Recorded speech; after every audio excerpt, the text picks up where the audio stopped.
Bom, então vamos. Hoje eu inicio por você, Bruna. Candidata, boa tarde. Boa tarde, Excelência. Candidata, iniciando a sua avaliação pela disciplina de noções de direito, inicialmente nós sabemos que o inquérito policial pelo crime de tráfico de drogas tem um prazo diferenciado para sua finalização. Quando o réu está preso, quanto tempo a autoridade policial possui para finalizar esse inquérito? Excelência, segundo a própria lei de drogas, o prazo é de 30 dias, prorrogável uma única vez. Perfeito. Candidata, a Lei Maria da Penha descreve um único tipo penal. Qual seria o crime descrito na lei? Excelência, a Lei Maria da Penha, ela descreve o crime de descumprimento de medidas protetivas. Atualmente, o tipo penal foi alterado no que tange ao preceito secundário da pena. Candidata, quais são as fases do caminho do crime? Excelência, o intercrimes, ele é dividido em fase da cogitação, preparação, atos executórios e consumação delitiva. Feito. Candidata, partindo agora, mais uma questão de direito. Inicialmente, nós sabemos que a casa é um asilo inviolável. Porém, a Constituição Federal traz algumas possibilidades de ingresso na propriedade privada. Quais são essas possibilidades de ingresso na propriedade privada durante o dia, segundo a Constituição Federal? Excelência, a Constituição Federal, ela traz disposições no que tange ao período do dia e da noite. Durante o dia, seria para cumprimento de ordem judicial. Perfeito. Candidata, agora sim, partindo para a disciplina de criminologia, eu gostaria de saber da senhora qual é o nome do processo em que a própria vítima se atribui uma parcela de culpa ou de responsabilidade pelo fato que a vitimou. Excelência, dentro da vitimologia, o processo consiste na heterovitimização, onde a vítima passa a se culpar pelo fenômeno ocorrido com ela. Candidata, o que são técnicas de neutralização? Excelência, dentro da teoria da neutralização, há o estudo principalmente da delinquência juvenil. Neste caso, os autores eles atribuem a condição do delinquente de buscar métodos para explicar o fenômeno cometido por eles, ou seja, justificativas para o fenômeno delitivo por eles praticados. Candidata, qual é a teoria da criminologia que defende uma repressão máxima de todo e qualquer delito por meio de uma ação contundente do Estado?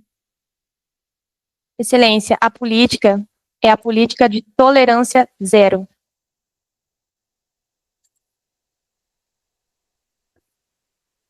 Candidata, quais são os métodos utilizados na criminologia?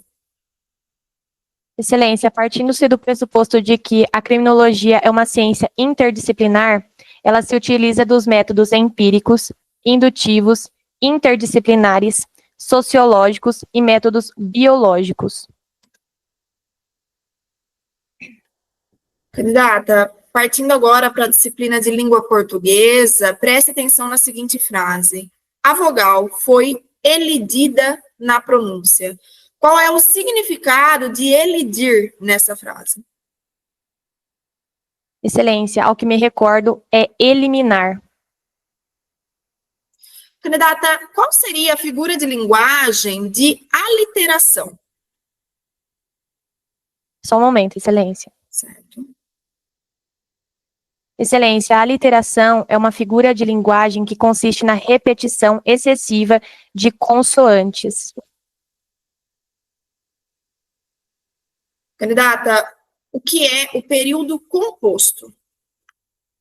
Excelência, o período composto dentro da área da sintaxe consiste na composição de duas ou mais orações com verbos. Perfeito. Candidata, soletre para mim a palavra cooperação. Excelência, poderia fazer uso do papel? Por favor, candidata.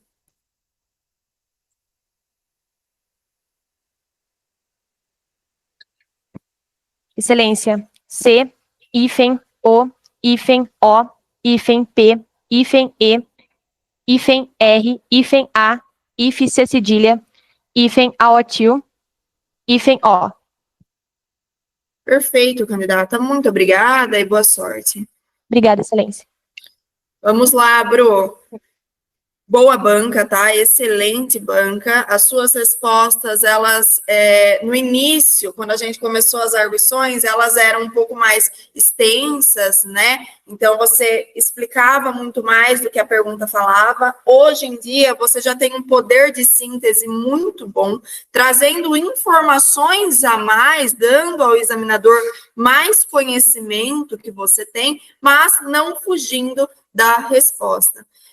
Então, questão postural está perfeito, tá? É isso, é manter até a data da sua arguição.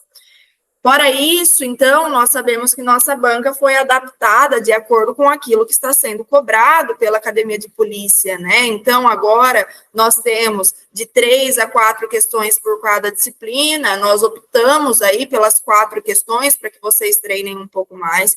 Além disso, agora nós modificamos também a ordem das disciplinas, né? Então, tudo isso para simular realmente a banca ali, a prova dos senhores.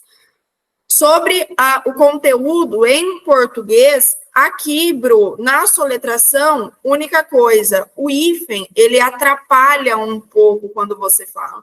Eu tinha essa dúvida, inclusive, se eu falo traço ou hífen, porque a gente vê o pessoal soletrando e eles costumam falar traço e a outra vogal ou outra consoante. E aí eu falei, gente, eu falo hífen ou eu falo traço? Na realidade, aqui você não precisaria nem falar nenhum dos dois, tá? Você poderia responder a essa questão sem a necessidade de colocar ali entre cada palavra uma outra palavra, entre cada letra uma outra palavra. Então, excelência, cooperação, C-O-O-P-E-R-A, C cedilha, A, tio, O, cooperação. Aqui já teria menos ruído na sua resposta nesse tipo de questão, tá? Uhum. Sobre a soletração, você soletrou de maneira correta, né? Em português, questionei o que era o período composto. O período composto é uma estrutura frasal em que contém 2 ou mais orações. Essas orações, elas podem ser coordenadas ou subordinadas. As coordenadas são aquelas independentes entre si, né? São aquelas que nenhuma depende sintaticamente da outra, e aí nós temos as classificações das coordenadas. Além disso, elas podem também ser subordinadas, e subordinadas nós temos quando uma oração ela depende sintaticamente da outra para complementar o sentido, né? Então, nós temos as subordinadas substantivas, as adjetivas, as adverbiais. Aqui, o período composto, bastava que você me trouxesse que ele acontece quando há 2 ou mais orações em uma mesma frase, né? Podendo essas orações serem coordenadas ou subordinadas. Tudo certo com a sua resposta. Sobre a literação é exatamente isso, é a repetição de sons consonantais em palavras próximas, como rato roeu a roupa do rei de Roma. A repetição desse R ali é uma aliteração, ela é caracterizada por essa repetição intencional desses sons consonantais. Isso acontece normalmente para dar ritmo, para dar sonoridade para aquela pronúncia. Aqui também você acerta a questão. Sobre significação de palavras. Quando eu digo que a vogal foi elidida na pronúncia, significa que ela foi suprimida, que ela foi eliminada, como você bem trouxe, né? Elidir significa, é um verbo que significa suprimir ou eliminar, e ele é utilizado especialmente em contextos fonéticos, né? Quando uma vogal ela é omitida na junção de palavras. Quando eu digo vou à escola, por exemplo, nós sabemos que esse A craseado, ele tem ali 2 vogais, né? Uma exercendo o papel de artigo definido feminino e outra exercendo o papel de preposição. Em português, Bru, a gente fecha a sua nota com um total de 100 pontos, tá? Ok. Indo para a criminologia, os métodos, né? Aqui você respondeu corretamente. A criminologia, ela é, de fato, uma disciplina interdisciplinar, uma ciência autônoma que se utiliza de métodos empíricos, biológicos, sociológicos, científicos, né? Indutivos, o empirismo, esse método indutivo experimental, é o que se dá o empirismo, que é aquele que nós conseguimos perceber a partir da experiência, dos sentidos, da observação concreta dos fatos. O método empírico, ele se baseia na observação e na coleta de dados reais sobre um comportamento criminoso, né? O comportamento social, os impactos do crime. Esse método empírico, que é a base da criminologia, ele analisa casos concretos, situações específicas e formula hipóteses e teorias a partir dessa observação. O método, ele também é científico porque ele segue esse rigor sistemático para testar essas hipóteses, né? Se utiliza de técnicas como a experimentação, o levantamento ali de dados estatísticos, de análises qualitativas. Além disso, ele é essencial para validar essas teorias, para garantir uma objetividade nas conclusões. Então, o método científico também é muito importante para a criminologia. O método biológico, né, que nós vemos a partir da escola positiva, né, que é aquele método que investiga fatores internos, fatores endógenos que podem influenciar no comportamento do criminoso, como a genética, condições neuropatológicas, tudo aquilo que está na constituição do próprio criminoso é um método biológico, e nós vemos isso a partir da escola positiva com o determinismo biológico de Lombroso, pai da criminologia. Ainda nós temos o método sociológico, que ele foca, enquanto o método biológico nos fatores internos endógenos, os métodos sociológicos focam em fatores exógenos que influenciam no comportamento criminoso, como, por exemplo, o ambiente social, condições econômicas, cultura, os vínculos comunitários ali, quando nós falamos do controle social informal, essa desorganização social. Esse método sociológico veio com toda a força com as teorias macrosociológicas, principalmente ali com a pioneira Escola de Chicago. Tudo certo aqui com a sua resposta também, tá, Bruno? Sobre aqui a teoria que visa ali uma repressão máxima de todo e qualquer delito por meio de uma ação contundente do Estado, a teoria ou a política criminal da tolerância zero.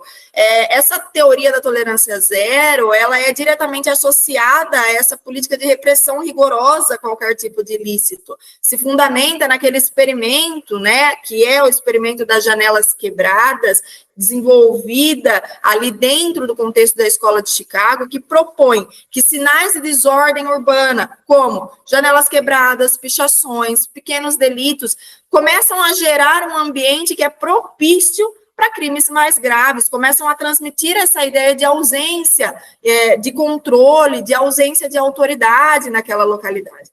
A lógica é que, se nós toleramos esses pequenos desvios, isso cria um ciclo de degradação social. Ainda aqui é importante, já que em criminologia eles estão inovando de uma forma radical ali, né, de uma forma até assustadora para alguns candidatos, principalmente quando se trata aí das vertentes da nova criminologia, da criminologia contemporânea, que nós saibamos também que há uma teoria chamada teoria dos testículos quebrados, que ela é menos formalmente difundida e é usada em analogia à teoria das janelas quebradas. O que diz essa teoria? Ela destaca esse impacto negativo da impunidade e da desordem em ambientes específicos. Ela alerta a gente que a negligência com questões menores acabam influenciando a percepção da autoridade, do controle social em certas áreas. A teoria dos testículos quebrados acaba trazendo para a gente que a força policial que reprime ali crimes, isso gera uma dispersão desses indivíduos para outras localidades da cidade. Essas bases teóricas se sustentam na Escola de Chicago, né? Tudo isso cresce ali em 1920 com base na Escola de Chicago. A Escola de Chicago, por meio dessas análises sociológicas, criminológicas, apresenta essas teorias que destacam a relação que existe entre o espaço, o ambiente e o comportamento humano. Além dessas teorias, também é importante que vocês tenham aí na ponta da língua a teoria ecológica, né, desenvolvida por Park, por Burgess, e a teoria espacial, que é aquela que nos diz, e que a gente tanto vem trazendo aqui nas bancas, que nos diz que a arquitetura urbana daquela cidade influencia no comportamento criminoso, porque o comportamento criminoso nada mais é do que uma janela de oportunidade. Certo? Tudo isso está ligado nesse contexto da tolerância zero. Aqui, tudo certo com a sua resposta. Sobre as técnicas de neutralização, é exatamente isso.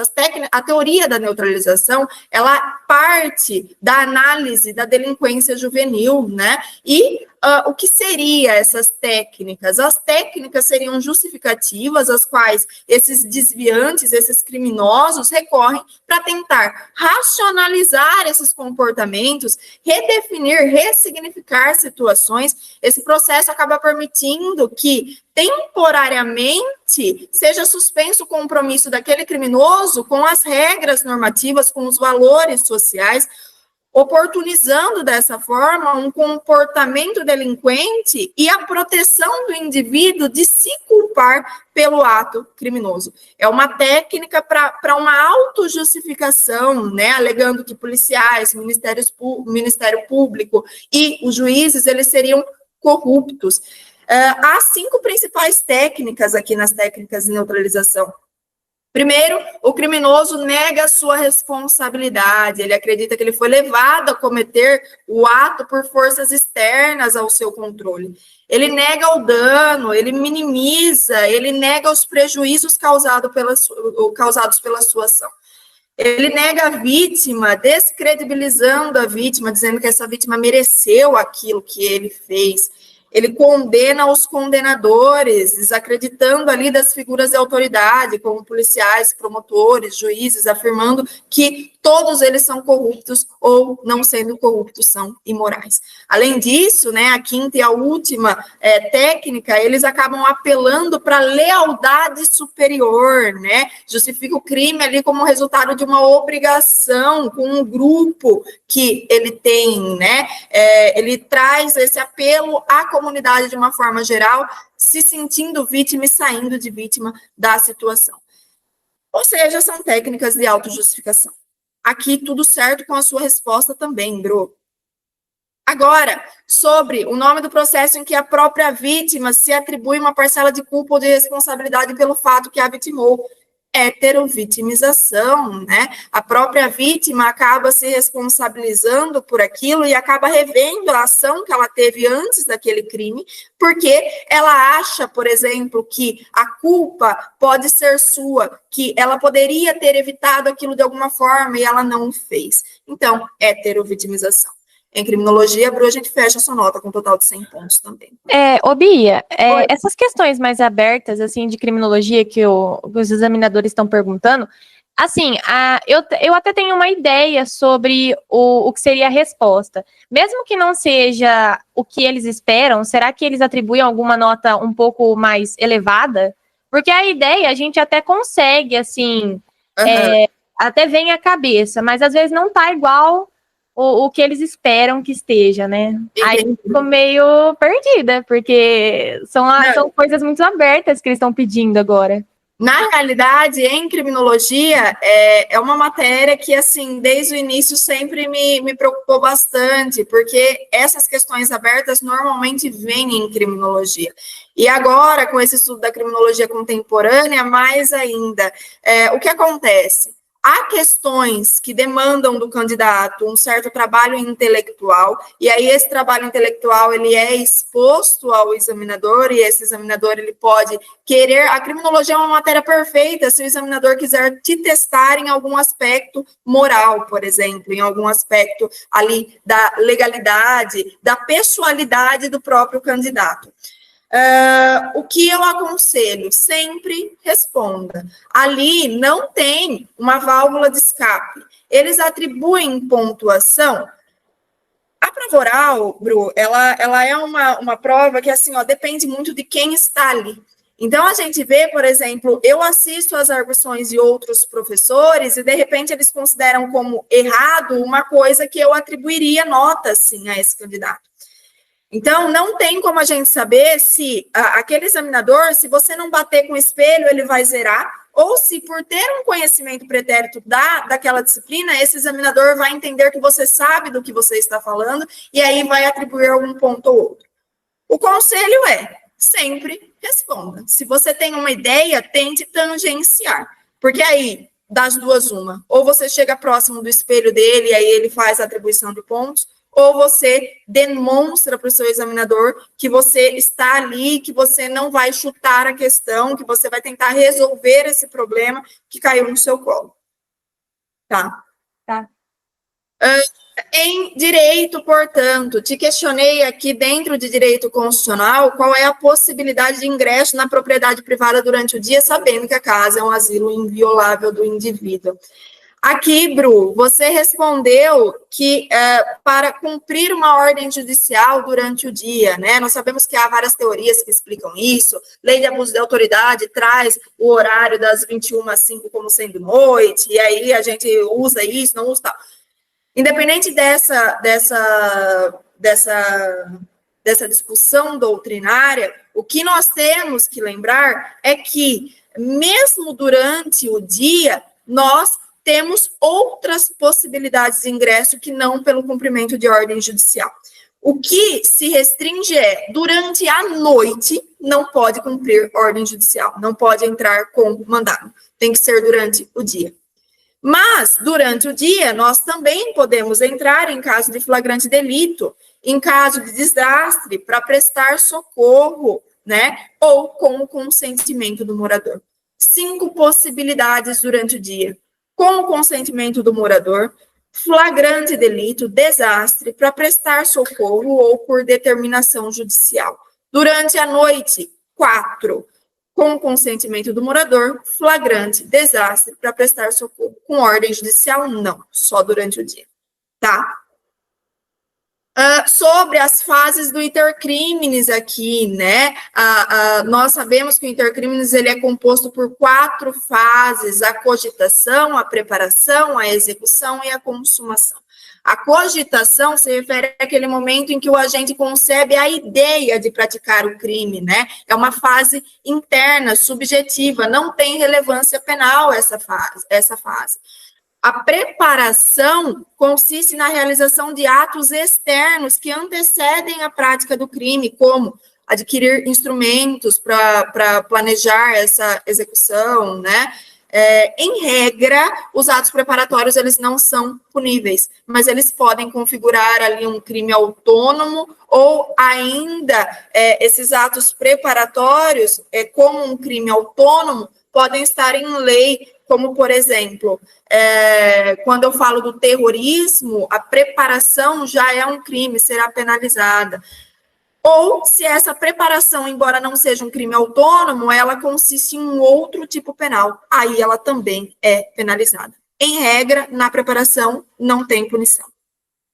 Depois da preparação, então, nós temos fase interna, cogitação, começa a fase externa com a preparação. Depois da preparação, nós temos a execução. A execução se dá no início da conduta descrita no tipo penal, né? É o momento em que o crime passa, de fato, a ser punível. É o momento em que nós temos a tentativa ou a consumação, ou outros institutos, né? Arrependimento eficaz, desistência voluntária, tudo aqui entre a execução e a consumação. O crime se consuma, por fim, última etapa do caminho do crime, quando se tem a realização completa desse crime, alcançando o resultado pretendido pelo agente, conforme descrito no tipo penal. Ou seja, quando se reúnem todos os elementos constitutivos daquele tipo penal, né? Aqui, vale sempre mencionar que nós não temos o exaurimento como uma etapa do intercrimes. O exaurimento, ele acontece quando, mesmo depois da consumação, aquele bem jurídico segue sendo violado pelo sujeito ativo, né? Então, no crime de concussão, por exemplo, um crime funcional, quando ele exige a vantagem, ele já consuma esse delito. Se ele recebe ou não a vantagem, o crime já está consumado, é mero exaurimento. Esse exaurimento, ele pode agravar a pena, pode constituir uma causa de aumento de pena, ou ainda pode constituir ali uma agravante genérica do nosso Código Penal. Mas não é etapa do intercrimes. Aqui, perfeito, tá? Você trouxe todas as etapas do intercrimes de maneira correta, considerei completamente. Sobre a Lei Maria da Penha, trazendo ali tipos penais, a Lei Maria da Penha, ela descreve um só tipo penal. O tipo penal do artigo 24A, que diz descumprir decisão judicial que defere medidas protetivas de urgência previstas nessa lei, né? As medidas protetivas de urgência são medidas que são requeridas ali ao juiz e decretadas pelo juiz, que visam ali proteger essa vulnerável, como, por exemplo, afastamento do agressor do lar, proibição de contato com a vítima, com testemunhas, proibição de frequentar determinados locais, suspensão da posse ou restrição do porte de arma de fogo, entre outras. Aqui, muito legal que você trouxe esse conhecimento de atualização legislativa. Ainda bem que você não perguntou a pena. Sobre o aumento de pena, agora de reclusão de 2 a 5 anos e multa. Sobre, aqui, outra coisa importante sobre esse crime, apenas a autoridade judicial pode conceder fiança. Perfeita a resposta aqui. Sobre o inquérito policial, prazo para inquérito policial na lei antidrogas, preso 30 dias, solto 90 dias. Esses prazos podem ser dobrados, né? Então, aqui te questionei se o réu estiver preso, qual era o prazo? Prazo de 30 dias. Aqui, Bru, em direito, eu fecharia sua nota com um total de 98 pontos, tá? E aí, nós fecharíamos essa arguição de hoje, só um minuto, com um total de 99 pontos. Parabéns. Muito obrigada, viu, Bia? Parabéns, obrigada a você. Pessoal, só um minuto, eu vou beber uma água, tá?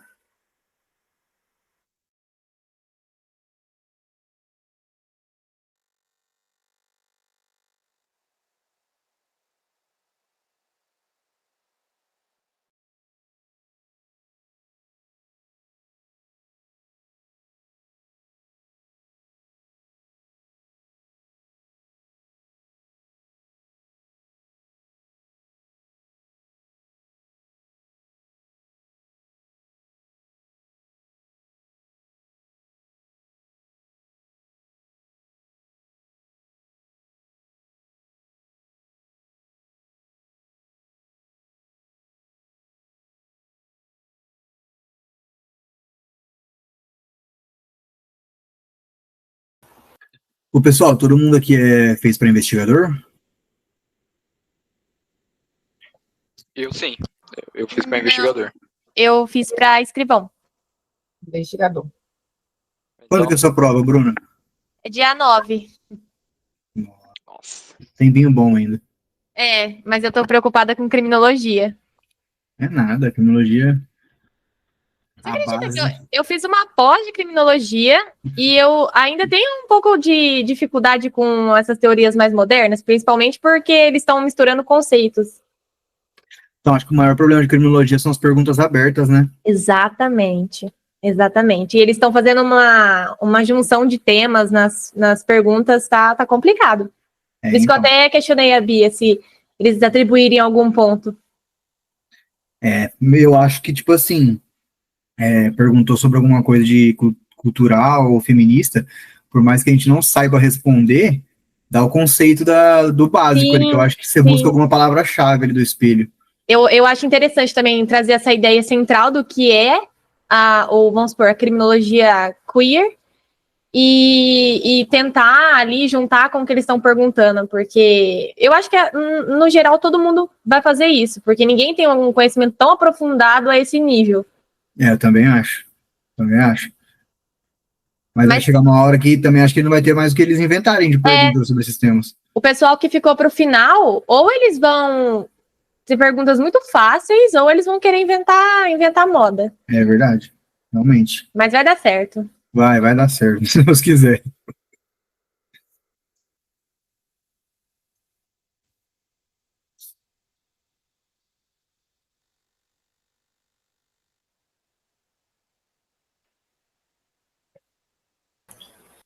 Bom, vamos então. Dou continuidade por você, Iago. Vamos lá.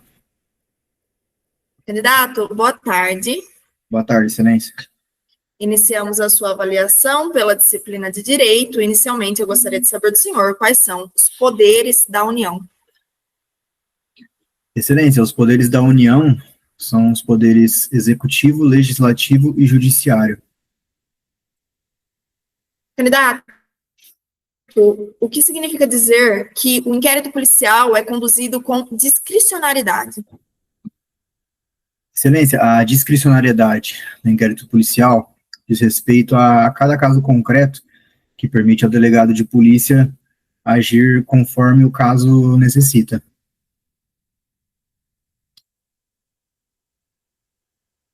Candidato, a Lei de Abuso de Autoridade elenca alguns crimes.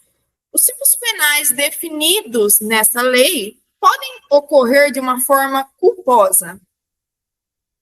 Não, excelência, visto que exige o dolo específico de prejudicar outrem por mero capricho ou satisfação pessoal ou por...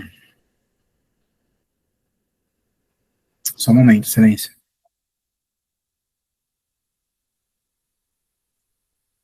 Ou para benefício próprio ou de terceiro. Candidato, dentro da Lei Orgânica da Polícia Civil de São Paulo, quando se admite a pena de advertência?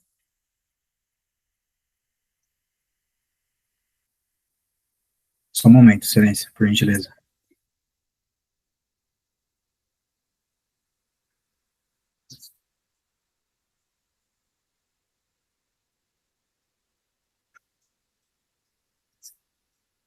Excelência, a advertência na Lei Orgânica da Polícia, ela vai ser de acordo com quando o agente policial ele agir em desacordo com alguma norma estabelecida no estatuto. Candidato, partindo para a disciplina de criminologia, eu gostaria que o senhor definisse para mim criminoso fronteiriço. Excelência, o criminoso fronteiriço é aquele que está na zona limítrofe entre a rigidez e a sanidade mental.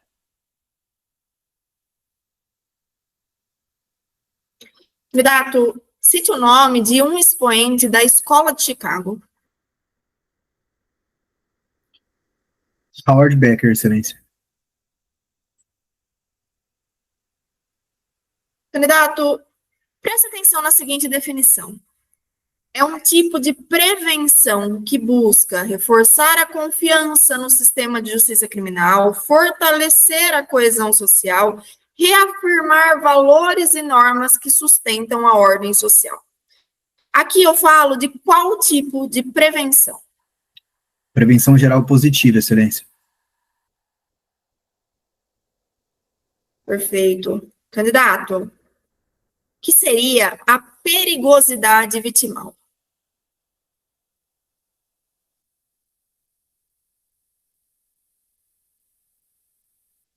Excelência, a perigosidade vitimal diz respeito a aquelas pessoas que têm certo predisposição a se tornarem vítimas, e com isso deve ser dado a elas meios institucionais para que possa prevenir que elas possam se tornar vítimas, e pode ser medidas públicas ou privadas.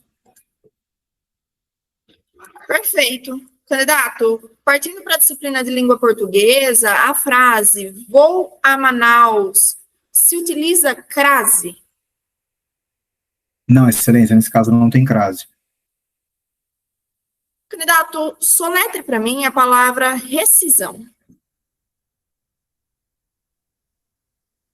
Excelência, a palavra rescisão se soletra da seguinte forma: RESCISATIO, rescisão. Candidato, qual é o coletivo de jurados? Júri, excelência. E o coletivo de leis, candidato? Código, excelência. Candidato, a frase a audiência foi realizada perante ao magistrado. Está correta?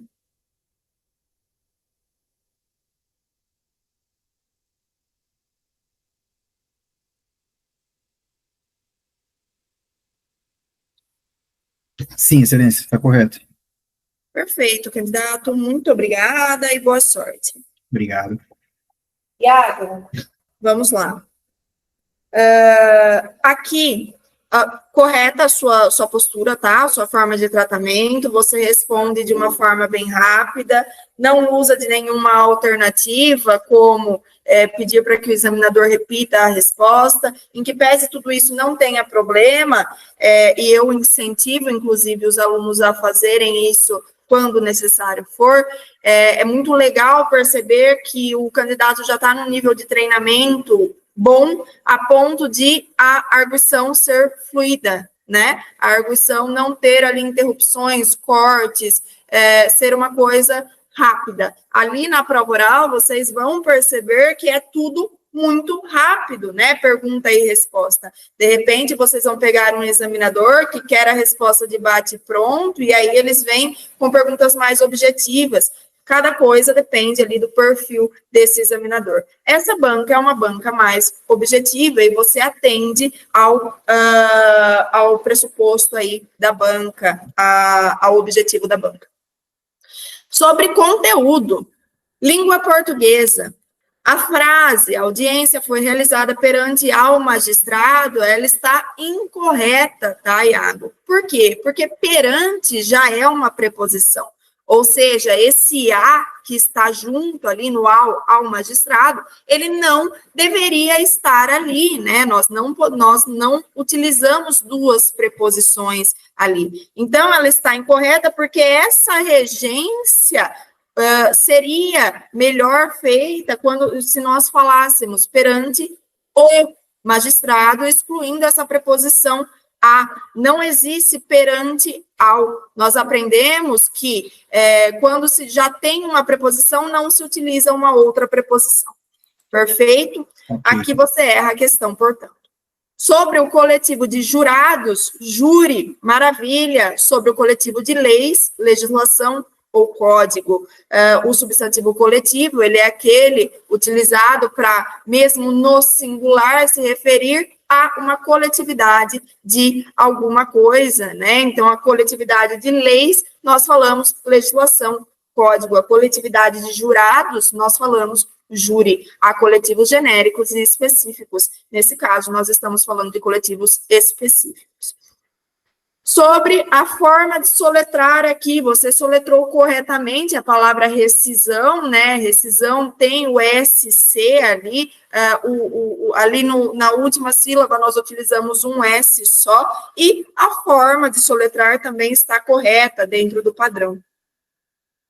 Sobre a frase vou a Manaus, se nós utilizamos ou não crase. Não, nós não utilizamos crase, porque Manaus é o nome de uma cidade que não exige o artigo definido a. Então, aqui, se nós utilizarmos aquele macete, né, quem vai a Manaus, volta de Manaus, né, e aqui nós vemos que há a presença apenas da preposição.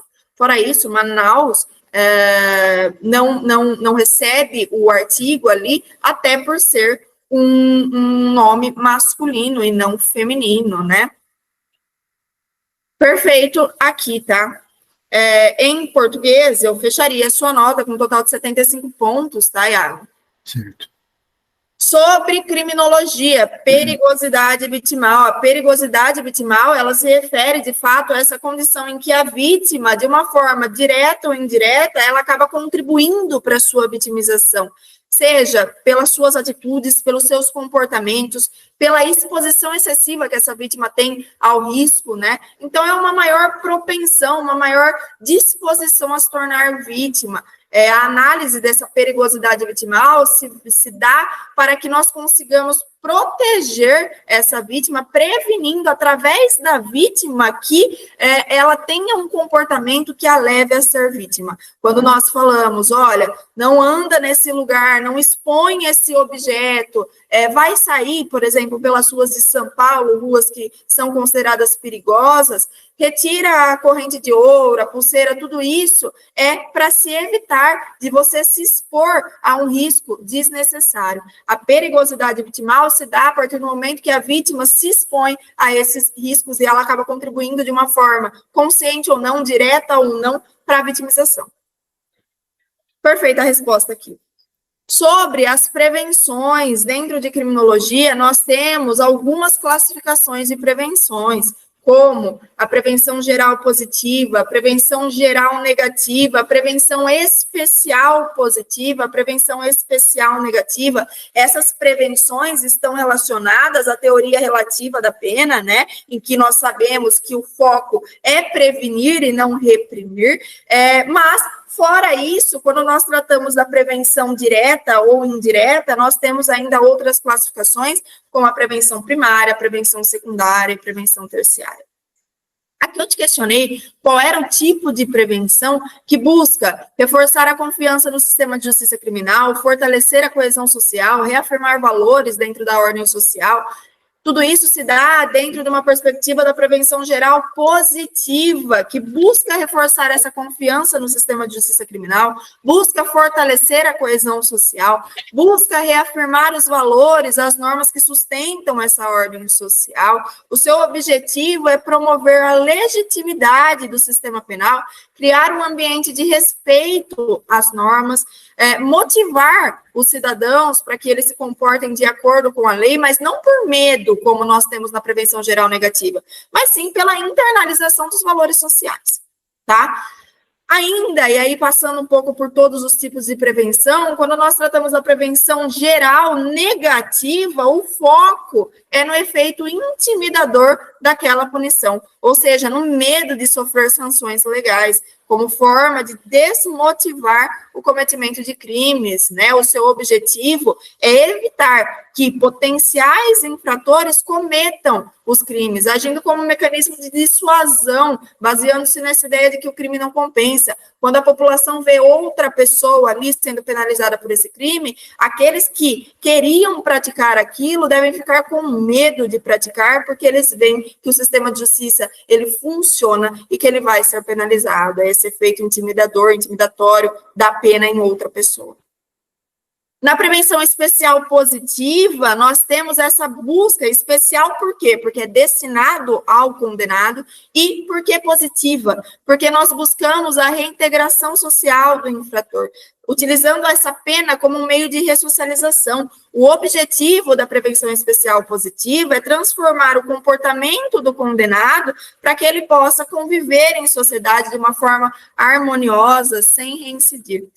Quando nós tratamos da prevenção especial negativa, o foco está na neutralização daquele criminoso, impedindo que ele pratique novos crimes durante o cumprimento da pena, né? Então, aqui o objetivo, ele não é a ressocialização em si, mas é a proteção da sociedade, isolando esse infrator. Isso é com relação à teoria relativa da pena dentro de penologia. Sobre prevenção primária. Prevenção primária busca ali evitar que o crime ocorra, intervindo nos fatores sociais, econômicos, culturais, como implementando direitos sociais de maneira universal, progressiva, políticas públicas de educação, redução da pobreza, urbanização de áreas de risco, fortalecimento de vínculos comunitários. Prevenção primária, né, aquela indireta, focada na sociedade de uma forma geral. Prevenção secundária foca em grupos que apresentam maior risco de cometer crime, procurando ali impedir que eles avancem nesse comportamento criminoso. E aí nós temos como exemplo programas de monitoramento de jovens em situação de vulnerabilidade, ações preventivas em áreas de alta criminalidade, policiamento ostensivo, entre outras.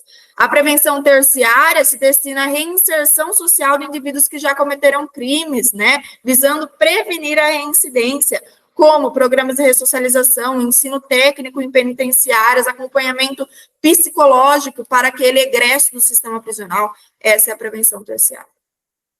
Passada todas as formas de prevenção aqui dentro de criminologia, você acerta a questão. Portanto, sobre um expoente da Escola de Chicago, nós temos aqui alguns, como o Ernest Burgess, o Robert Park, o Clifford Shea e ainda o Henry Mackay, né? Aqui você me citou um expoente da teoria do etiquetamento, Becker, certo? Então, aqui você acaba confundindo os expoentes, errando a questão, portanto. Na verdade, não me veio nenhum nome à cabeça na hora.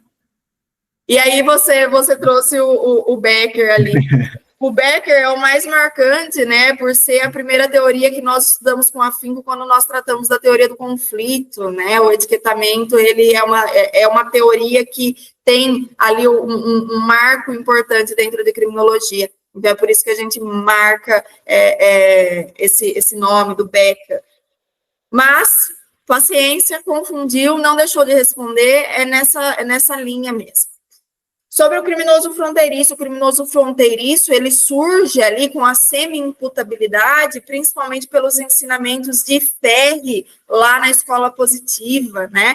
Do ponto de vista criminológico, os criminosos fronteiriços, eles são pessoas que se enquadram nessa zona limítrofe entre a doença mental e os indivíduos que têm uma sanidade mental normal, digamos assim.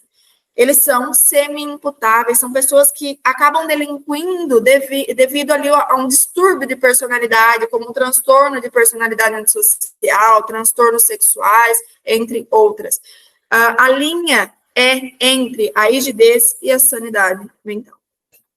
Perfeito aqui a sua resposta. Em criminologia, eu também fecho a sua nota com um total de 75 pontos, Yara. Dentro de direito, eu te perguntei quando é que se admite a pena de advertência, segundo a Lopes. Se admite a pena de advertência que é aplicada de maneira verbal no caso de falta de cumprimento dos deveres ao infrator que é primário. A partir do artigo 67, que trata das principais penas na LOP, até ali o artigo 76, 75, que vem trazendo as modalidades, né, quando se aplica uma, quando se aplica outra, esses artigos são essenciais para a sua prova, tá? Então, a leitura desses artigos deve estar na ponta da língua, assim como os prazos dos procedimentos administrativos, né, disciplinares, também deve estar ali, pelo menos para que serve a quantidade de testemunha e o prazo para o encerramento desses procedimentos, né? PAD, sindicância, apuração preliminar. Por quê? Porque a partir das sanções é que nós aplicamos os procedimentos. E cada sanção tem lugar a depender do cometimento de alguma falta do servidor. A advertência acontece quando ele deixa de cumprir os seus deveres funcionais e ele é primário, né? Então, era isso que você deveria ter respondido de acordo com o artigo 71 da LOP. Perfeito aqui, Iago. Então, essa questão, portanto, você erra, você respondeu de uma forma muito vaga e deu a entender que você não sabia esse conteúdo. Eu não sabia mesmo. Sobre a lei de abuso de autoridade, aqui, muito bom. O abuso de autoridade, ele não pode, de forma alguma, ser punido em uma forma culposa, apenas de forma dolosa, quando há intenção de cometer a infração. Além disso, a própria lei de abuso de autoridade nos traz ali alguns aspectos do dolo específico especial a fim de agir. O agente público, ele age com esse dolo específico quando ele comete a conduta por mero capricho ou satisfação pessoal, ou ainda para prejudicar terceiro, ou para beneficiar a si próprio ou a outrem, né? Então, de uma forma culposa, o abuso de autoridade não pode ser penalizado. Tudo certo com a sua resposta aqui. Sobre essa característica da discricionariedade para inquérito policial, significa que o delegado de polícia, ele tem essa discricionariedade, ou seja, o senso de conveniência e oportunidade para decidir quais são as diligências que serão necessárias durante uma investigação, sempre respeitando os limites legais. Então, ele pode seguir numa linha investigativa que a sua autonomia jurídica e funcional, ela permite a ele. Então, por exemplo, se ele acha que é um latrocínio, ele segue numa linha investigativa. Se ele acha que é um homicídio, ele segue em outra linha investigativa. Sobre as motivações, se isso foi passional ou não, se é um suicídio, se é um homicídio, tudo isso depende da análise técnico-jurídica do delegado de polícia, da autoridade policial. Tá? O que significa a discricionariedade? Que durante esse procedimento ele tem essa margem de liberdade. Porém, de forma alguma, ele pode trazer essa discricionariedade para instaurar ou não um inquérito policial. Há várias questões nesse sentido. Se é discricionário, então ele não está obrigado a instaurar um inquérito policial? De forma alguma. Se houver justa causa, o delegado, ele instaura, inclusive de ofício, o inquérito policial. Então, na falta de justa causa, ele não instaura, tendo a sua análise, mas tudo isso deve ser motivado. Inclusive, se ele não instaurar, cabe um recurso ao chefe de polícia para que ele explique essas razões da não instauração desse inquérito. Perfeito aqui? Aqui você acerta a questão, tá? Sobre os poderes da União, artigo 2º da nossa Constituição Federal, que traz ali o princípio da separação dos poderes, executivo, legislativo e judiciário, são os 3 poderes da União, que são independentes e harmônicos entre si. Aqui tudo certo com a sua resposta também. Sobre noções de direito, eu fecho a sua nota com um total de 75 pontos, e a gente fecha essa arguição com um total de 75 pontos também. Perfeito? Obrigado, professor. Maravilha. Vitor, vou seguir com você. Só mais um segundo para a água, tá, pessoal? Hoje minha garganta não tá tão boa, não.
Bom, maravilha. Então, podemos seguir. Sigo com você, Vitor. Perfeito. Vamos, então. Candidato, boa tarde. Boa tarde, excelência. Iniciamos a sua avaliação pela disciplina de noções de direito. Candidato, eu gostaria que o senhor definisse para mim o que é o poder disciplinar dentro do direito administrativo. Um momento, excelência. Excelência, o poder disciplinar dentro de direito administrativo está adstrito à possibilidade da administração pública impor sanções às pessoas que estão dentro da hierarquia do poder administrativo. O poder disciplinar, ele decorre do poder hierárquico dentro de direito administrativo, que é aquele poder que expõe a possibilidade da administração pública de estruturar a administração pública conforme ela entende necessário e correto. Candidato, qual é o nome dado ao ato que investe o cidadão em um cargo público? Excelência, segundo a Lei Orgânica da Polícia Civil, o ato que também a Constituição Federal, né, é a posse. A posse, pela Lei Orgânica da Polícia Civil, deve se dar em 15 dias a partir desse ato da publicação do ato, pode ser prorrogada por mais 15 dias conforme pedido do candidato, né, do aprovado no curso técnico profissional ali, e também é possível que ocorra a paralisação dessa posse por 120 dias por causas médicas. É o que estabelece a Lei Orgânica da Polícia Civil. Candidato, o que é o crime de feminicídio? Excelência, o crime de feminicídio é uma novidade legislativa, veio no presente ano de 2024. Basicamente é matar as mulheres, né, por razão de condição do sexo feminino. E aí entende-se condição do sexo feminino, desprezo à condição de mulher, ou mesmo a violência doméstica e familiar contra a mulher. Perfeito. Candidato, indique 2 situações fáticas que ensejam a demissão do policial civil conforme a lei orgânica da polícia. Excelência, a demissão do policial civil é uma penalidade administrativa conforme a lei orgânica da polícia. Se dá-se, né, geralmente quando o agente pratica uma infração penal, é uma das hipóteses. Nós temos também essa infração ocasionando a impossibilidade, melhor, de exercer o cargo por 5 anos, e a prescrição dessa pena é de 5 anos também. Perfeito. Candidato, partindo para a disciplina de criminologia, eu gostaria que o senhor me dissesse o que é a vitimização vicária. Excelência, a vitimização vicária ou vitimização indireta é aquela que atinge a sociedade, os mais próximos da vítima ou até mesmo a sociedade. Posso citar como exemplo um homicídio em desfavor de uma criança. Geralmente os pais da criança, a família da criança é impactada, e temos também a própria sociedade. Diante de um crime brutal cometido contra uma pessoa vulnerável, a sociedade também, de certa forma, se sentirá vulnerável. Então, a parte do iter vitimae relativo à vitimização vicária tem essa definição. Candidato, como é instituído o controle social formal no Brasil? Excelência, o controle social formal é aquele no qual o Estado participa ativamente da forma de conformidade da sociedade. No nosso ordenamento, nós temos 3 escalões desse controle social formal. Um primeiro escalão atinente à polícia judiciária. Na verdade, os escalões eles estão interligados com a persecução penal que nós temos no nosso ordenamento. Então, o primeiro escalão de controle social formal, à polícia judiciária, quem cumpre investigar as infrações, delinear acerca da autoria e materialidade das infrações. Em segundo escalão, nós temos o Poder Judiciário, ou melhor, nós temos o Ministério Público, quando oferta a denúncia, quando recebendo essas informações promove a persecução penal em desfavor do acusado. E em terceiro escalão, nós temos, aí sim, teremos o Judiciário, o Poder Judiciário, e alguns autores também integram ali a execução penal. Então, o controle social formal se compõe de 3 escalões dentro do nosso ordenamento. Perfeito. Candidato, no Estado Democrático de Direito, seria possível a adoção da teoria do direito penal do inimigo? Só um momento, Excelência. Excelência, o Estado Democrático de Direito, dentre outras características que tem, é a dignidade da pessoa humana. Adotar tais penas em um Estado Democrático de Direito e adotar o direito penal do inimigo, que é um direito de aplicação máxima, adotaram aplicações de penas de morte, de caráter cruel, outras penas que no nosso ordenamento não são admitidas, seria violar a dignidade da pessoa humana, seria violar o Estado Democrático de Direito. Portanto, não, Excelência. Candidato, o que é o iter vitimae? Perfeito. Excelência, o iter vitimae, de certa forma, ele pode ser interrelacionado ao iter criminis. O iter vitimae, para a criminologia, significa o processo de vitimização. Enquanto no direito penal nós temos o caminho do crime, de certa forma, na criminologia nós temos o caminho de estigmatização, de vitimização da vítima. O iter vitimae se compõe de vitimização direta, indireta, heterovitimização, Excelência, acredito que se compõe dessas fases, e basicamente é o processo de vitimização Perfeito. Candidato, partindo para a língua portuguesa, eu gostaria de saber do senhor qual é a diferença entre as palavras perca e perda. Só um momento.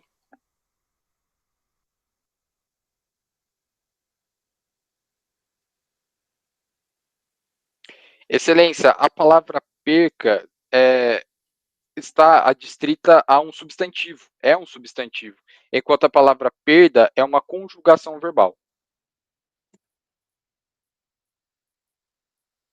Candidato, cite uma situação em que seja proibido o uso da vírgula. Excelência, será proibido o uso da vírgula para separar o sujeito do predicado.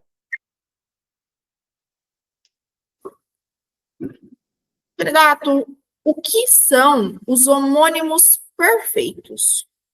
Ok, excelência. Os homônimos perfeitos são aquelas palavras que se falam de forma idêntica e se grafam de forma idêntica, mas detêm significados diferentes conforme o contexto. Posso citar como exemplo a palavra banco. Podemos usar a palavra banco para nos referir ao assento, grafado com 2 S, e o banco pode ser utilizado também para referir-se à instituição financeira. Candidato, qual é o plural do substantivo calça azul marinho?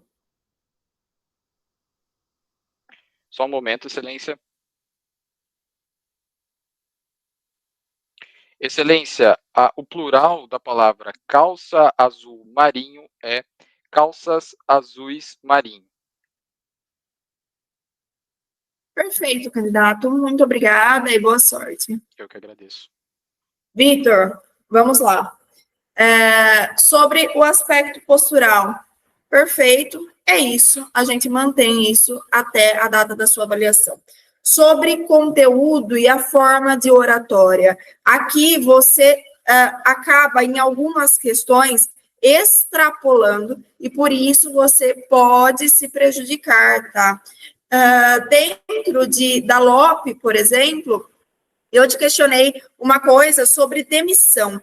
E aí você respondeu a minha questão respondendo como demissão a bem de serviço público, porque a prática de infrações penais, como crimes funcionais, crimes contra a administração pública, né, praticados por funcionário público, ensejam a demissão a bem do serviço público e não a demissão. A demissão está no artigo 7.4, a demissão a bem do serviço público, artigo 7.5. Além disso, você me traz outras informações que não foram questionadas e que aqui não tinham relação nenhuma, como prescrição de 5 anos, realmente é de 5 anos para as penas sujeitas, para as infrações sujeitas à demissão a bem de serviço público, cassação de aposentadoria e disponibilidade, 5 anos. O restante, prescrição em 2 anos. Ainda essa incompatibilidade, né? Você trouxe a informação correta.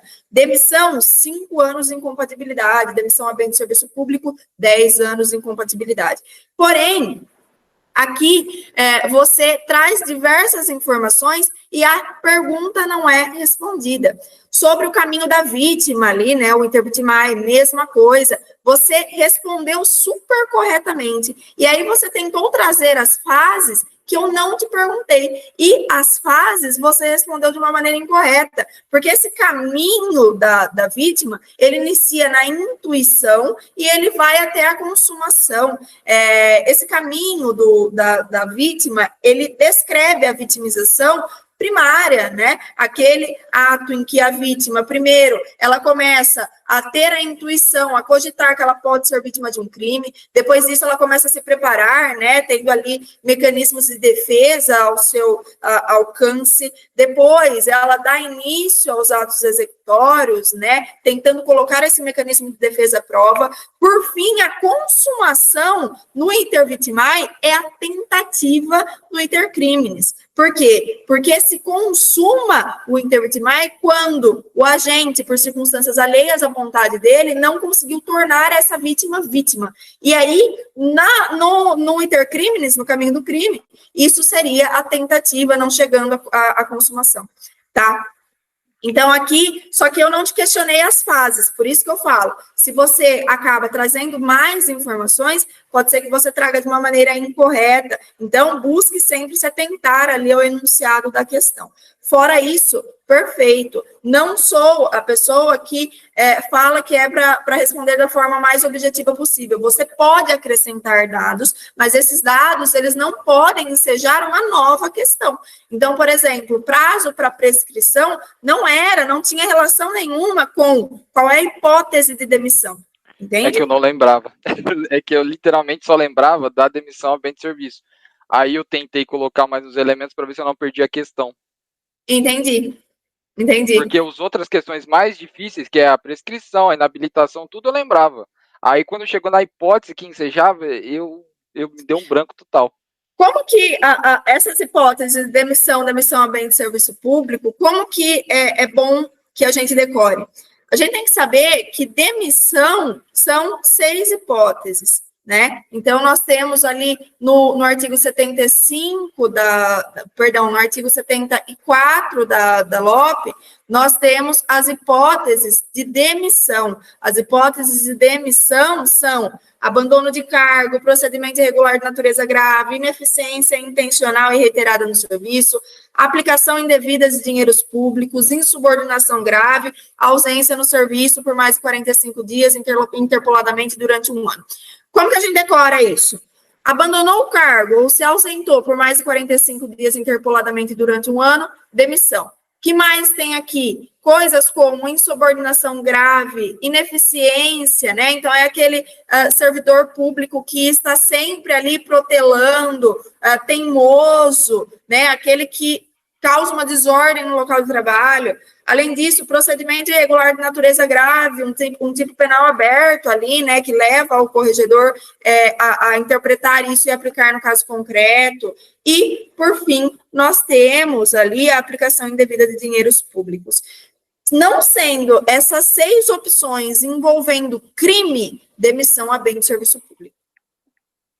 Tá? Então, aí a gente decorando essas 6 hipóteses e fazendo uma linha lógica dessas 6 hipóteses, a gente consegue chegar se o examinador está questionando sobre demissão a bem de serviço público. Demissão a bem de serviço público são mais hipóteses, né? E aí nós já temos que decorar também os deveres, as transgressões, né? E aí tudo isso nós aplicamos advertência para falta de cumprimento de dever ao infrator primário, na reincidência de falta de cumprimento de dever ou transgressão disciplinar, repreensão, não tendo a repreensão se há dolo ou má fé no descumprimento dos deveres ou na transgressão, nós aplicamos a suspensão também pode se dar ao reincidente na causa de repreensão, e a multa é uma forma ali de não perder aquele servidor público no local de trabalho por ser conveniente ao serviço policial. E aí a multa se dá na transformação da suspensão e uma multa de 50% no dia do salário desse servidor. Suspensão até 90 dias, e aí, a partir desses aspectos, nós temos demissão a bem de serviço público, cassação de aposentadoria ou disponibilidade, que o próprio artigo, ele já acaba remetendo para a gente em quais hipóteses, certo? Aqui é uma linha lógica. A LOP, a gente tem que ter ali sempre um mapa mental e tentar levar na lógica o que o examinador está perguntando. Porque a LOP é uma lei, assim, muito lógica mesmo. Você consegue construir um raciocínio com base nisso. Ok. Bom, já que eu estou falando... Pode falar. Eu ia mudar de assunto, mas não sei se eu ia continuar. É que eu ia perguntar das fases do iter vitimae, porque no material que eu estudo não tem, e eu respondi com base no que está lá. E aí, tipo assim, fala do iter vitimae e aí começa a destrinchar sobre a vitimização direta e indireta, e eu pensei que fosse isso, o iter vitimae. Eu vou te explicar, então, fase por fase do iter vitimae. O iter vitimae, ele pode sim ser correlacionado com o caminho do crime, né? Essa teoria do iter vitimae veio por Edmundo de Oliveira, e esse caminho da vítima consiste num conjunto de etapas que se operam cronologicamente no desenvolvimento da vítima. Inicia-se com a intuição, que é quando se planta na mente da vítima a ideia dela ser prejudicada. Então, olha, eu posso ser vítima de alguma coisa. Depois, nós passamos para os atos preparatórios, e tudo isso da visão da vítima. O que é o ato preparatório? É quando a vítima começa a tomar medidas necessárias para se defender daquele ataque ou para ajustar o seu comportamento para que aquele ataque não venha. Ainda nós temos o início da execução, que acontece no momento em que a vítima começa a preparar a sua defesa, aproveitando a chance que ela dispõe naquele momento. Depois vem a execução, que se dá quando é colocada à prova esse mecanismo de defesa e há uma resistência dessa vítima. Depois disso, a consumação. Quando se dá a consumação, quando o fato demonstrar que o autor não alcançou o seu propósito, ou seja, tentativa de crime contra essa vítima. Perfeito aqui? Perfeito, muito obrigado, Pro. Maravilha. Então, já que eu iniciei por direito, eu vou iniciar por direito à correção, tá? O poder disciplinar, aqui muito bom, essa correlação que você fez com o poder hierárquico, você acaba explicando os dois poderes ali, e aqui sim, isso é um dado que enriquece a sua resposta, que passa para o examinador, que você tem pleno conhecimento desse conteúdo. O poder disciplinar é a faculdade de administração pública de aplicar sanções aos seus servidores e aos particulares que são vinculados à administração por um vínculo especial. É isso que diferencia o poder disciplinar do poder de polícia. Particular no geral, poder de polícia. Particular com vínculo especial, poder disciplinar. Poder disciplinar, ele também serve para os servidores públicos que cometem uma infração. Em razão dessas infrações cometidas, eles recebem uma sanção. Como nós temos a suspensão, por exemplo, de um servidor por má conduta. O poder disciplinar, ele está diretamente vinculado, né, ao poder hierárquico, que é esse poder de mando, de comando, né, de distribuir ordens, de fiscalização, de delegação, de avocação, essa estrutura interna da administração pública entre subordinado e superior hierárquico. Perfeito, muito boa resposta aqui. Sobre o ato que investe o cidadão em cargo público, posse. O ato, o nome desse ato é a posse, que ocorre após a nomeação, permitindo que o servidor ele comece a exercer as suas funções ali. Nós temos a nomeação, 15 dias depois, isso para a Polícia Civil de São Paulo, a posse, né? E aí se entra em exercício também em 15 dias, tá? Pode ser prorrogado por mais 15, além disso, se houver ali a orientação da junta médica, esse prazo pode ser suspenso por até 120 dias. Pro, nesse caso aí era melhor eu ter respondido só a posse, né? Sim. Nesse caso, eu não traria o prazo, tá? Porque isso pode ensejar uma pergunta que não ensejaria. Tá. E outra, aqui você falou da LOP, mas esse prazo não está só na LOP, né? Você não sabe se no espelho do examinador o que ele tem lá é do Estatuto dos Servidores Civis, que também tem esse mesmo artigo. O ato que investe cidadão em cargo público é denominado posse. Beleza. Sobre o feminicídio super importante, você respondeu aqui, eu estava com medo de você não responder de uma forma objetiva, mas você me trouxe de uma forma objetiva. Inovação da Lei 14.994, agora desse ano de 2024. O feminicídio significa matar mulher por razões da condição do sexo feminino, tem uma pena de reclusão de 20 a 40 anos. Ainda o próprio artigo, né, lembrando que feminicídio é um crime autônomo a partir desse ano, o próprio artigo nos traz o que é razões da condição do sexo feminino. É quando o crime envolve violência doméstica ou familiar, ou ainda menosprezo ou discriminação à condição de mulher.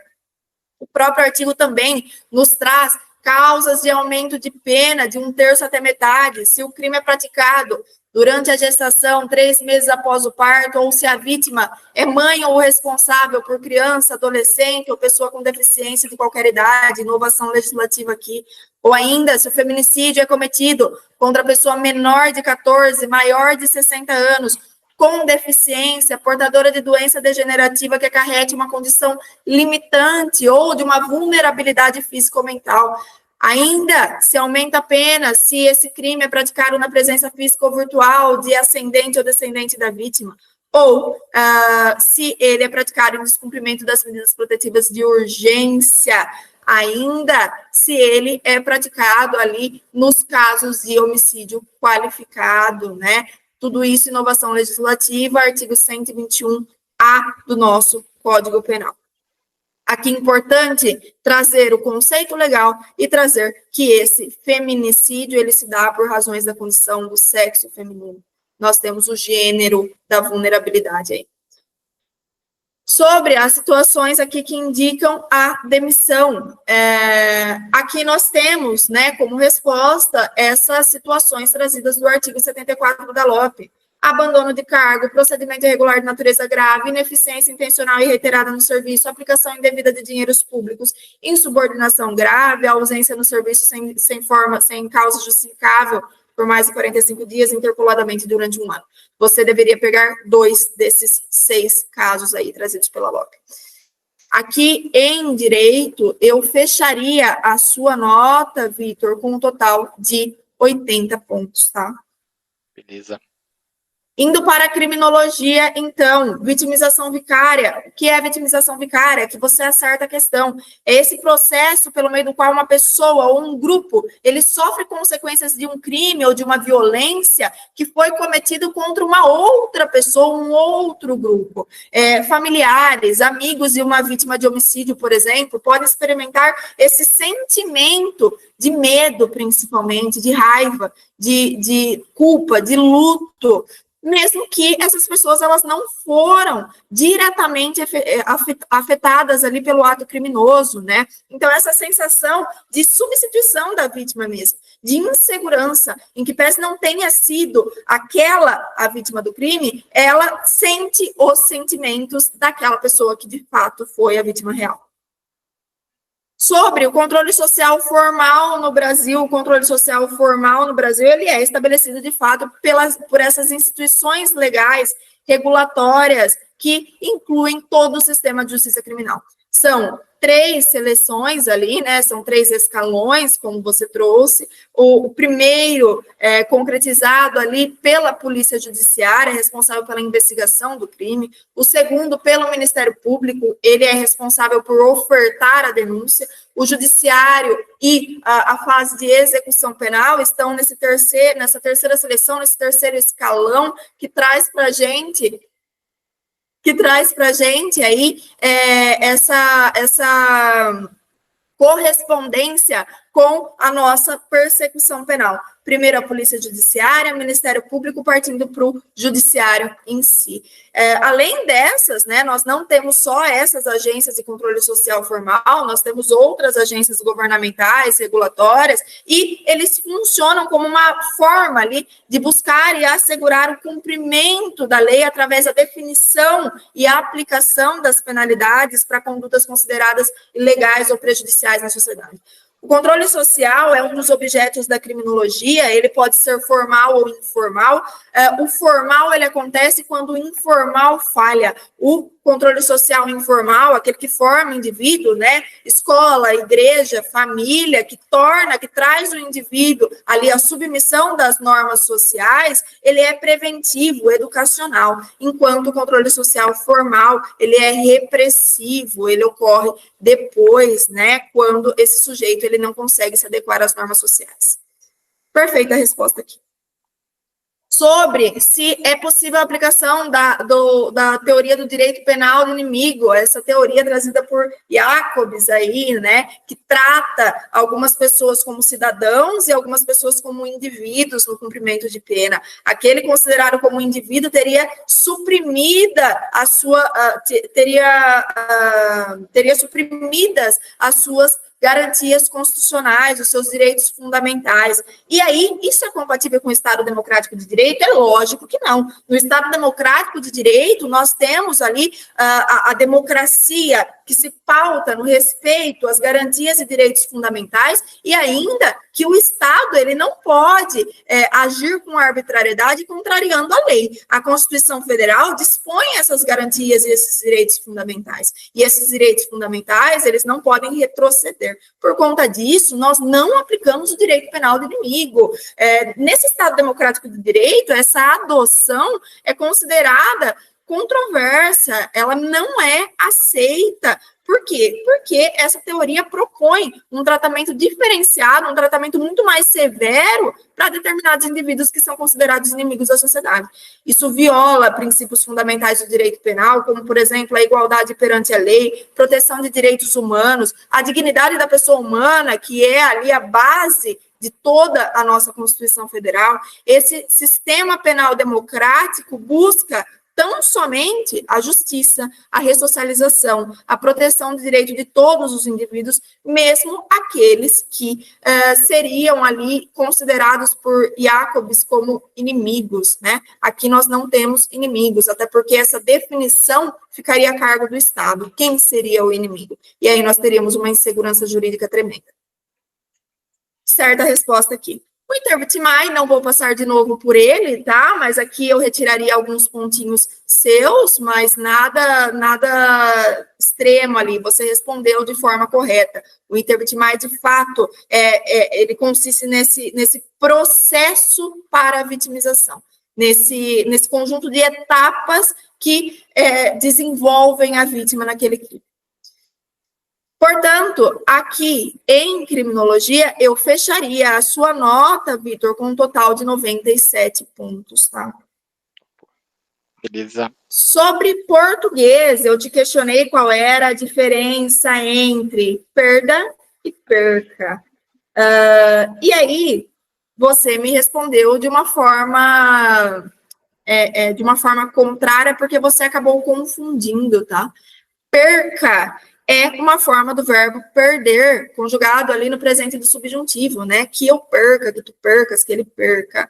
Já perda é um substantivo que indica algo que se perdeu. Como, por exemplo, lamento a sua perda. Ou eu quero que ele não perca o jogo, né? Então, perca, verbo, perda, substantivo, palavras parônimas ali.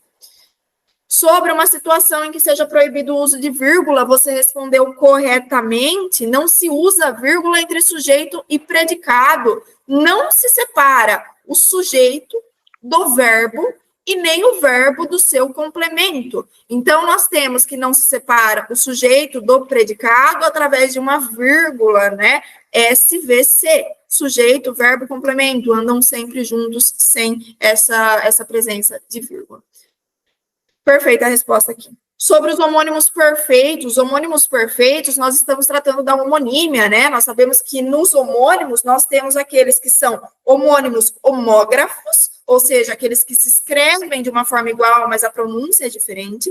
Homônimos homófonos, aqueles que se escrevem de forma diferente, mas a pronúncia é igual. E ainda nós temos os homônimos perfeitos, que são aqueles que têm a mesma grafia, a mesma pronúncia, mas com significados completamente diferentes, como banco. E aqui legal que você trouxe essa diferenciação, porque acento com 2 S e acento com C são homônimos também, né? E aí você fez questão de trazer, achei legal a sua sacada aqui, não é uma sacada que eu retiraria, não. Eu ia perguntar, porque eu fiquei com medo de se eu falar, ele me perguntar, mas como que grafa esse banco?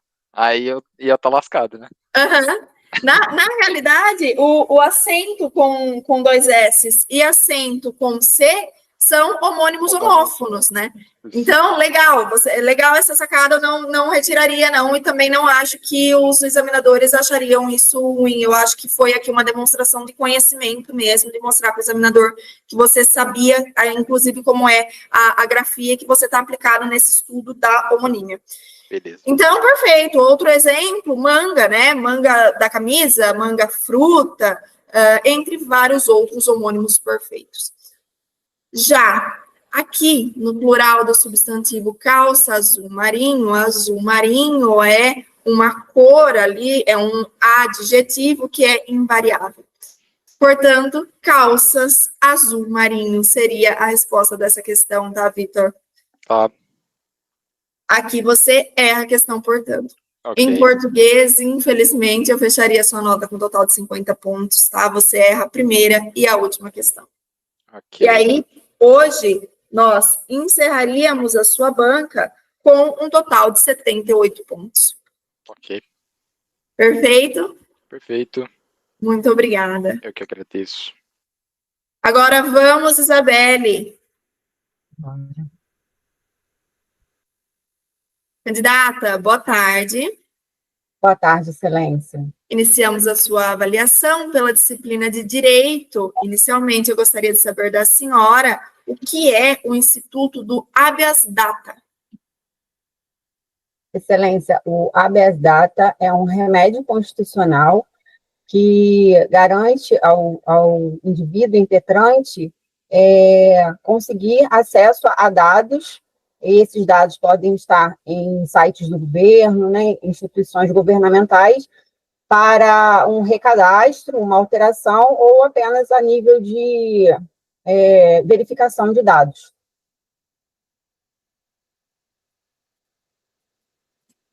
Candidata, o que são os indícios? Excelência, indícios, eles referem-se a... Só um momento, Excelência. Certo.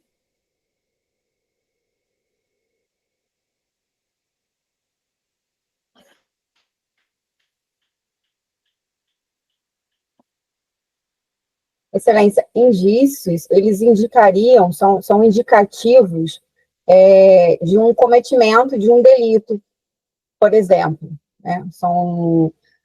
Serviriam como provas, como bases, né, na investigação. Candidata, o que é o peculato furto?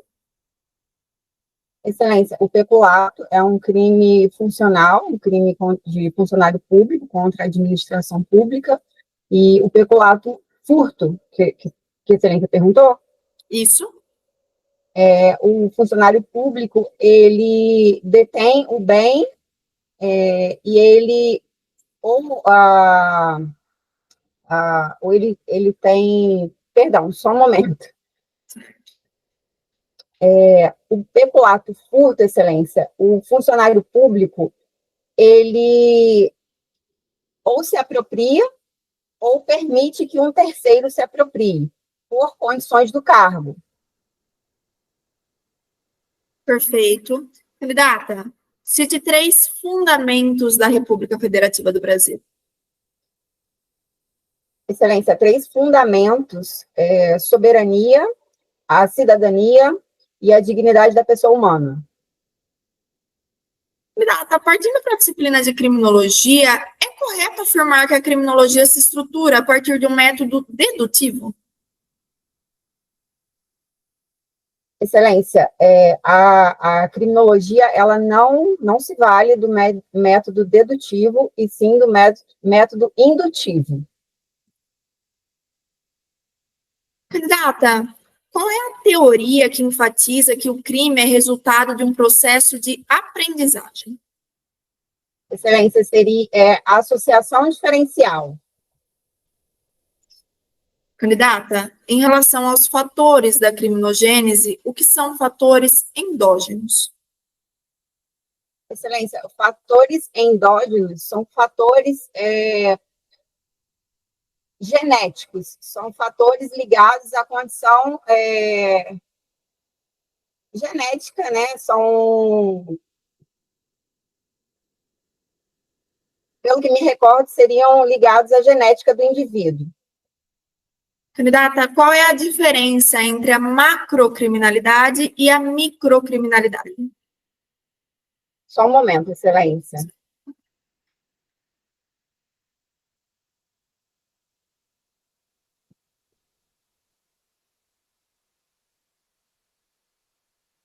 Perdão, Excelência, no momento não me recordo. Candidata, partindo para a disciplina de língua portuguesa, existe alguma diferença no uso dos pronomes onde e aonde? Sim, Excelência. Onde indica um lugar fixo e aonde indica movimento. Candidata, conjugue o verbo medir no presente do indicativo. Excelência, você me permite utilizar o papel? Sim.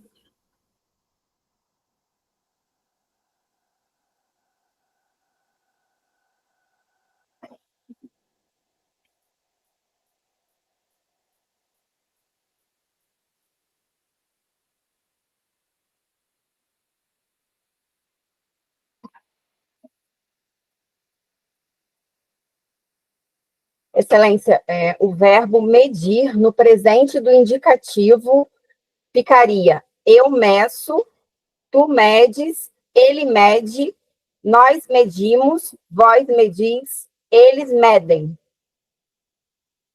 Perfeito. Candidata, qual é o plural da palavra guarda civil?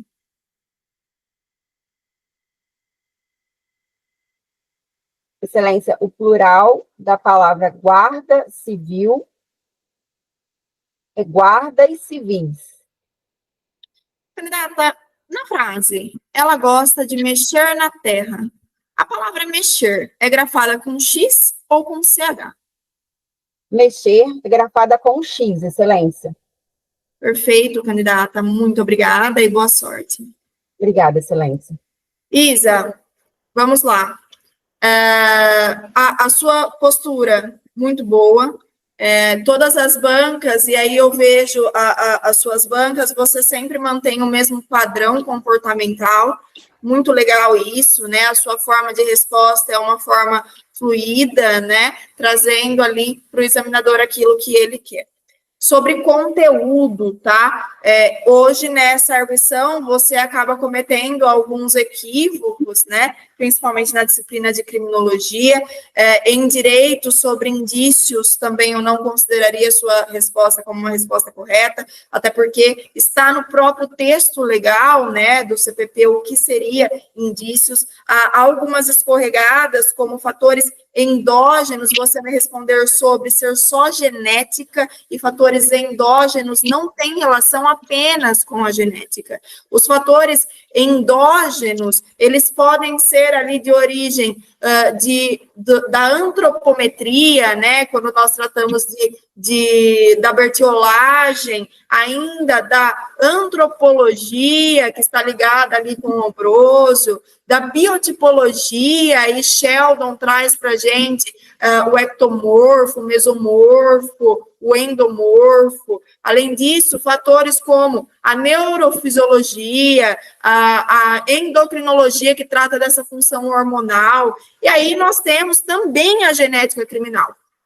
Mas isso significa o quê? Que os fatores endógenos, eles estão na constituição do criminoso.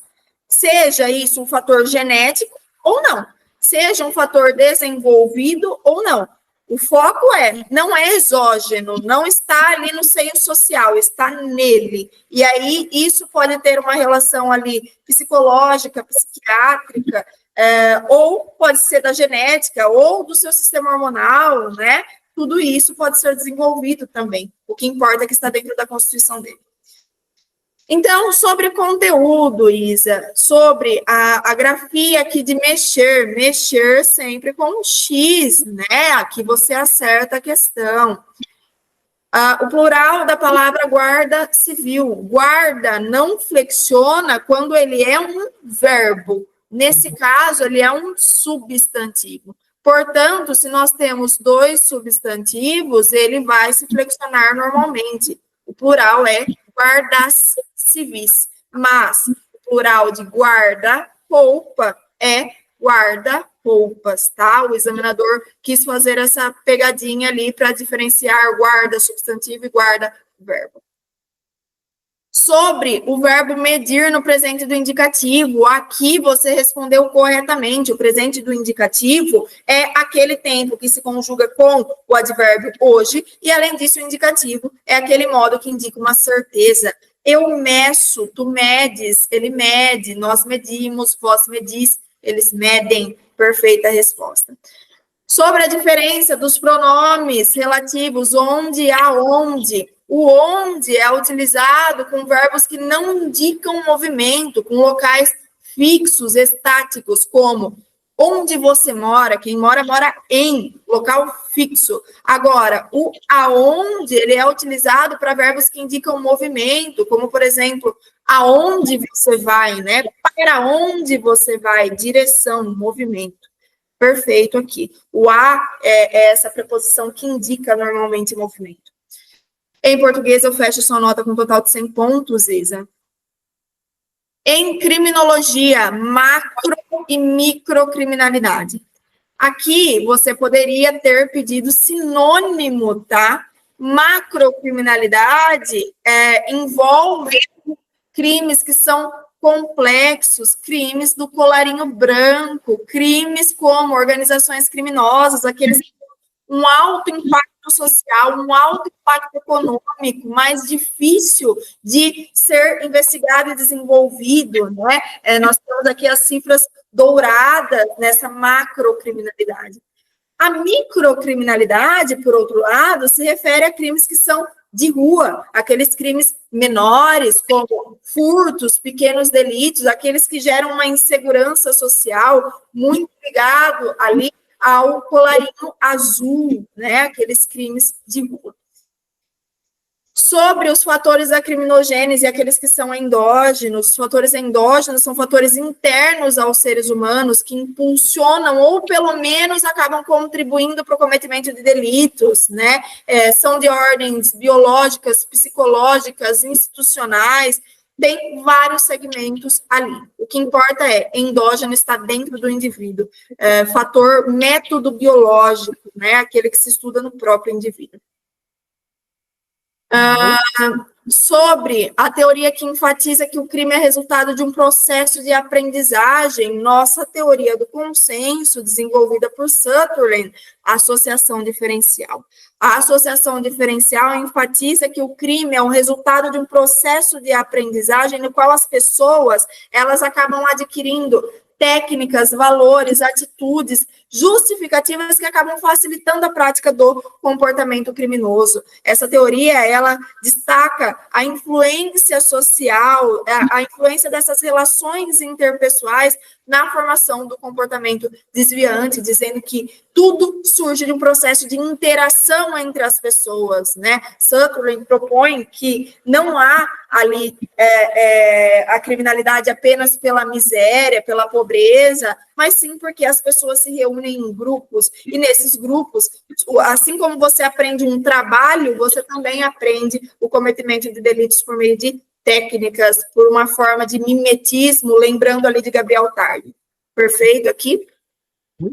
Sobre a criminologia se estruturar a partir do método dedutivo. Não, né? Lógico que não. A criminologia passa a ter o status de ciência a partir da escola positiva exatamente porque ela adota o método indutivo experimental. Então, ela se preocupa ali em entender as origens do comportamento criminógeno, a etiologia desse comportamento, em um método empírico, indutivo, na aproximação dos seus objetos de análise. Aqui em criminologia, Isa, eu fecharia a sua nota com um total de 72 pontos, tá? Ok. Sobre direito, os fundamentos da República Federativa do Brasil, artigo 1º da Constituição Federal, soberania, cidadania, dignidade da pessoa humana, valores sociais do trabalho da livre iniciativa, pluralismo político. Perfeito, aqui é a resposta, você citou os 3 primeiros. Sobre o peculato furto, aqui mais uma coisa, você trouxe o peculato apropriação, tá? E não o peculato furto. Peculato é nosso primeiro crime, no título 11 do nosso Código Penal, que é aquele título que traz os crimes praticados por funcionário público contra a administração em geral. O caput do artigo 312 nos traz o peculato apropriação e o peculato desvio, que nos diz apropriar-se o funcionário público de dinheiro, valor ou qualquer outro bem imóvel, público ou particular, de que tenha posse em razão do cargo ou desviá-lo em proveito próprio ou alheio. Parágrafo 1º do artigo 312 nos traz ali o peculato furto. O peculato furto é aquele em que o funcionário público ele não tem a posse do dinheiro, do bem, do valor, e ele subtrai, ou ele concorre para que esse bem seja subtraído em proveito próprio ou alheio, valendo-se da facilidade que o cargo lhe proporciona. Então, qual é a diferença? Peculato furto, também chamado de peculato impróprio, aquele funcionário público, ele não está na posse daquele bem, mas ele utiliza do seu cargo, como, por exemplo, uma facilidade facilidade da entrada de algum local, de algum órgão público, para subtrair aquele bem, tá? Lembrando que nós temos outras formas de peculato, né? Como o peculato culposo, quando o funcionário, ele concorre culposamente para o crime, e aí, nesse peculato culposo, se nós tivermos a reparação do dano, se essa reparação do dano, ela precede a sentença irrecorrível, se extingue a punibilidade. Se é posterior à sentença, se reduz de metade. Ainda nós temos o peculato mediante erro de outrem, que acontece quando o funcionário público ele se apropria de dinheiro ou de alguma utilidade no exercício do seu cargo que recebeu por erro de uma outra pessoa. É o caso do oficial de justiça, que ele vai intimar uma pessoa e na intimação a pessoa acha que tem que pagar para ele, e aí ela paga, isso veio por erro a ele, ao invés de dizer, não, a senhora vai ir fazer o pagamento no fórum, chamada a ser ouvida no fórum, ele recebe esse dinheiro. Ainda nós temos formas de peculato eletrônico, né, a inserção de dados falsos em sistema de informação, ou a modificação ou alteração não autorizada de sistemas de informação. Várias modalidades de peculato aí. A diferenciação entre peculato, furto e apropriação é que no furto não há a posse inicialmente. Uhum. Sobre os... Confundiu, né? Sobre os indícios, aqui nós temos o artigo 239 do nosso Código de Processo Penal, e o artigo 239 nos diz o seguinte, que se considera indício a circunstância conhecida e provada que, tendo relação com o fato, autorize por meio de indução concluir-se a existência de outra ou outras circunstâncias. Qual é o maior exemplo aqui? É uma circunstância que é conhecida e é provada. Por meio dessa circunstância conhecida ou provada, por indução, eu consigo comprovar um outro fator dentro desse crime. Por exemplo, eu tenho um principal suspeito para um crime de homicídio. Esse principal suspeito, eu creio que ele estava na cena do crime, naquele dia que aconteceu. E aí, o suspeito, ele consegue provar que ele tinha um álibi. Ele não estava aqui. Ele estava em outro país, na mesma hora do cometimento desse delito. E aí ele consegue comprovar isso através de passagens, câmeras de segurança, testemunhas. Ele consegue comprovar que ele não estava aqui. Se ele não estava aqui, não tem como ele pessoalmente ter cometido aquele delito. Isso é um indício, é uma circunstância que, conhecida e provada, é ligada ao fato que se quer demonstrar, e por isso permite, por meio de uma indução, concluir a existência de outra ou outras circunstâncias. Perfeito? Sobre o habeas data. A habeas data é um remédio constitucional que permite ao cidadão ter acesso a informações pessoais que estejam registradas em bancos de dados público ou de caráter público, ou retificar essas informações, esses dados, se eles estiverem incorretos. O habeas data, vale lembrar que é um remédio gratuito, e essa retificação de dados, ela é dada a menos que a pessoa queira, fazer essa retificação no sigilo de um processo judicial. Perfeito aqui. O habeas data é um remédio constitucional que visa entregar ao cidadão, e aí informações da pessoa do impetrante, tão somente, salvo raras exceções, tão somente da pessoa do impetrante. Essas informações, elas devem estar ali em cadastros, por exemplo, de bancos de dados públicos, ou aqueles que pese não sejam públicos, tenham caráter de público, tá? Aqui você acerta a questão, portanto. Sobre direito, Isa, eu fecharia a sua nota aqui com um total de 50 pontos, tá? Você acertou a primeira e a última, errando ali as duas. Isso. Esse novo formato, eu confesso que, para mim, foi ruim, porque eu gosto muito de português. E eu sou formada em letras também, então o português para mim é mais tranquilo. Aí quando mudou esse formato, eu já fiquei em pânico, porque direito realmente eu preciso bater mais em cima dos conceitos, é mais decoreba mesmo, e assim eu tenho um pouco mais de dificuldade, mas vamos ajustar. Não, é só treinando dessa forma que a gente consegue ajustar, porque a gente está acostumado a fazer de outra forma, né? E aí, quando dá essa confusão mental e a gente tem um procedimento que a gente estava acostumado, parece que tudo some, que dá um branco, e que você está respondendo português e era para estar respondendo criminologia, e está respondendo direito, era para estar respondendo português. E o português, para mim, já me dava uma moral, né? Você já ia mais com moral. Agora eu já pego direito de cara ali. Você já pegaria a confiança. Eu acho, inclusive, que essa modificação se dá exatamente por esse motivo, porque a maior parte dos candidatos tem muita dificuldade em português. Então, essa diferenciação se você iniciar mal no português, o receio é que você vá mal em todas as outras disciplinas. Mas, no seu caso, você gostaria de começar por português. Isa, a gente peça a sua nota de hoje com um total de 74 pontos, tá? Tá ótimo, professor. Pessoal, eu vou encerrar aqui a nossa transmissão.